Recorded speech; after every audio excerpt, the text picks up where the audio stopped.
Good morning here in Nigeria, good afternoon, good evening, wherever you're watching from.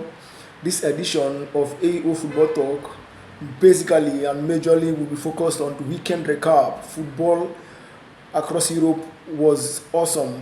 We had games from the FA Cup in England, we have league games from Italy, Italian Serie A, we had league games from Scotland. The drama in Scotland is becoming intense. We had La Liga games, we had so much football during the weekend, and I will just go straight down to details. Tighten your seat belts so that we will talk the thing as it been happen. So during the weekend, for 14 teams don't qualify already for the FA Cup fifth round. Remember, Arsenal had to score 4 goals in 27 minutes. This is like the first time it has happened in the English FA Cup in its entire history. 4 goals in 27 minutes, and that was all Arsenal needed to make it to the fifth round. We had other games played on Sunday. Leeds United qualified via penalties. Wolves won in that pitch that was nothing to write home about in Grimsby. Remember, Grimsby are the team that knocked out Manchester United from the opening day of the FA Cup journey for Man United. So today, Macclesfield Town will play Brentford. Then after that game, the FA Cup fifth round draw will be made, and we might possibly see matchups. Chelsea versus Man City, it's possible. We can actually see matchup of Liverpool versus Arsenal. It is possible. So everybody keep your fingers crossed. The FA Cup fifth round draw is this evening. Now going to Scotland, we had some scintillating games. Rangers versus Hearts. Hearts are the table toppers. Celtic had to come from behind to win Kilmarnock. Celtic have done this. Have come from behind to win in back-to-back games, scoring late goals. The last goal. Oxlade Chamberlain scored in their last game. They came from behind and they won at the 94th minute. Yesterday, Araujo against Kilmarnock scored as at the 95th minute. So these late wins are actually keeping Celtic in the title race. Meanwhile, Rangers came from behind to win 3-4-2 against table toppers Hearts. So the gap is closed. Hearts are still leading, 2 points behind Rangers and 3 points behind Celtic. We just hope that another team can win the league in Scotland this season.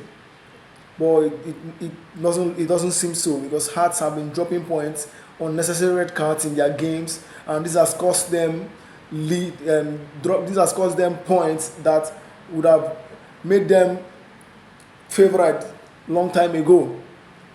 In the French Ligue 1, RC Lens are back on top. Remember, PSG slipped. Lens won 0-5 away. Lens are not holding back. Automatically, they've qualified for the Champions League. I don't know what you guys think about it, but I'm sure they are qualified for the Champions League already. In Serie A, Napoli dropped points, and Inter Milan, in controversial circumstances, won against Juventus 3-2. I, for one, I was not impressed with the officiating. Kalulu receiving a red card for no offense whatsoever. That's not a second yellow card. That foul was not a bookable offense, and all of a sudden the referee brandished a second yellow card, and Kalulu was off. And as a result of that, Juventus after the game refused every attempt for them to participate in the normal media rounds. They refused. They said no, that the officiating was too bad for everyone to see. That's like them protesting against the injustice that was meted out to them. That's on the Italian Serie A, but the way it is, Inter Milan has gone away with that league. So apart from that, there was also controversy in the game between Aston Villa and Newcastle. Clear penalty by Lucas Digne, and the ref gave a free kick outside the 18-yard box. This infringement was inside the 18-yard box. The ref brought it out without even VAR interceding for the offense. We know VAR is in the FA Cup, but the ref refused to use VAR. We don't know what's happening in England. VAR officiating. This should stop. This should stop. So that's that for weekend football. Remember, today is Monday. Tomorrow we will now begin the knockout stages of the Champions League, European Champions League. On Tuesday we'll be having Galatasaray around Victor Osimhen versus Juventus, a possible club he might actually end up next season. We also have AS Monaco versus PSG. Remember this route? PSG took this route last season and they won the Champions League.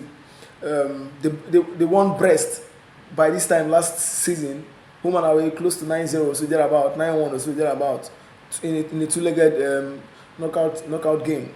So this time around, they are still playing French opposition in the people of AS Monaco.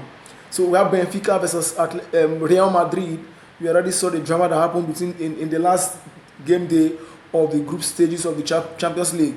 Where the Benfica keeper had to come out to score the all-important goal that qualified them over Olympique Marseille. Tomorrow, they will lock horns with Real Madrid again. This time around, the double header. Kylian Mbappe is back. The game promises to be electrifying. So we have Dortmund versus Atlanta. Dortmund will be playing Atlanta. And on Wednesday, we have Karabakh versus Newcastle.